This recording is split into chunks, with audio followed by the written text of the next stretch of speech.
April 7th, 2010, I was playing around with a shotgun. I had been bullied all that year, and it was on my mind about what it felt like to hold a gun up to your face and all that stuff. So I didn't check the gun because I didn't know much gun safety back then, and there was actually a bullet still left in the gun.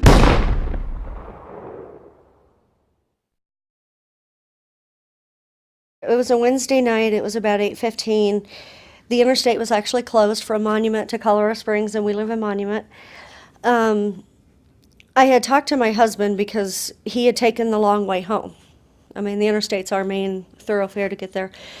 And we were talking on the phone, and he's telling me, it took me this long to get home, and I was sitting at my desk at work. And as we're sitting there talking, all of a sudden, my husband screams, "Oh my God, what was that just fell?" And at that particular point, about 30 seconds later, Craig started screaming. And at that point, I didn't know what it was. He just started screaming, "Oh my God, oh my God. No, no, no. Cody's hurt. I got to call 911."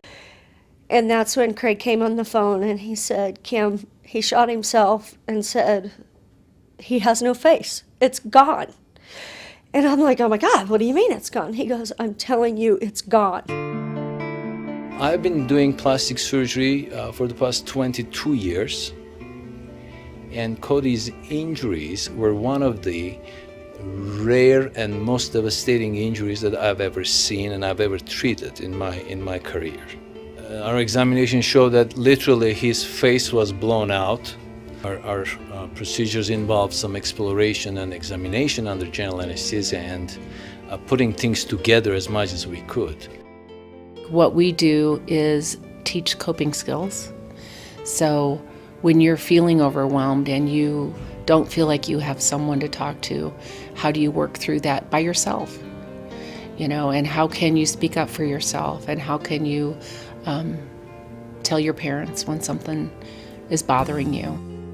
As skilled as he was in terms of sort of knowing his way around shotguns, it seemed pretty unlikely that it would have been an accident. Just because, he's a really bright guy. Seemed to, as he talked about it, seemed like he kind of understood how guns should be used. And I know his parents had some concerns too. Initially, they were definitely trying to go with what he was saying. It must have been an accident. Sure, that makes sense. They're grieving, scared, overwhelmed. But they kind of had some doubts too. And so the more that we kind of talked about it as a team, the more that I would go back to him and ask him, just probing a little bit more and a little bit more. I was pretty persistent with him. And ultimately he said, yes, it was a suicide attempt and there was a lot of bullying going on. And I didn't know how to deal with it. He just had no idea who he could go to. He has these great, wonderful, supportive parents, really a very loving family. But as is true for so many of our kids, they have the sense that they really can't lean on that support network, that they're going to be seen as, weak, that they can't handle it, they're not strong enough. And so they frequently will just choose to kind of keep it in and not do anything about it.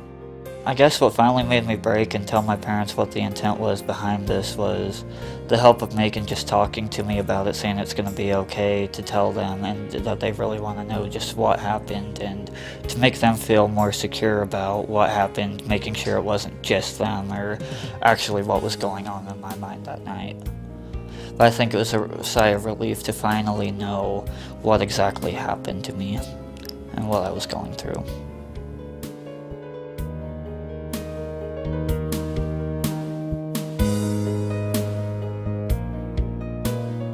I think this particular case with Cody is a great example of how severely wrong things can go when people are choosing not to speak about things. It's really important that we are talking openly about depression and bipolar disorder and schizophrenia, all of these things, so that it becomes something that we don't just have to put under the carpet and pretend it isn't happening. Because when that is the case, then people end up taking extreme action because they feel stuck and they don't know what else to do.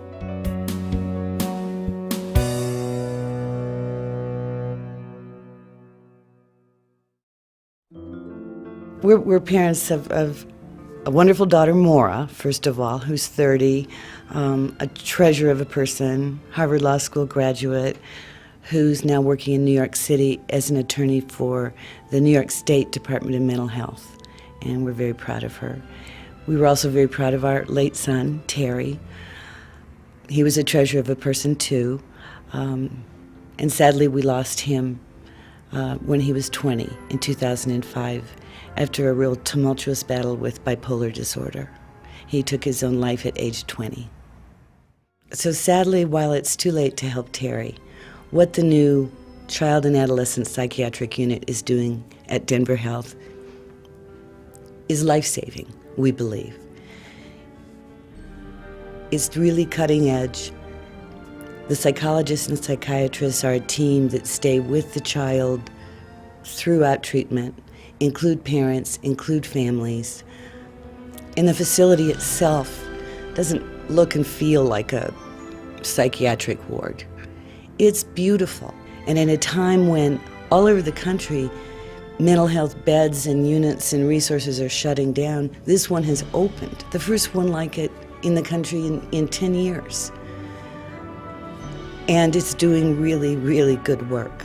It's cutting edge, it's state of the art, it's a lifesaver, it's a life changer.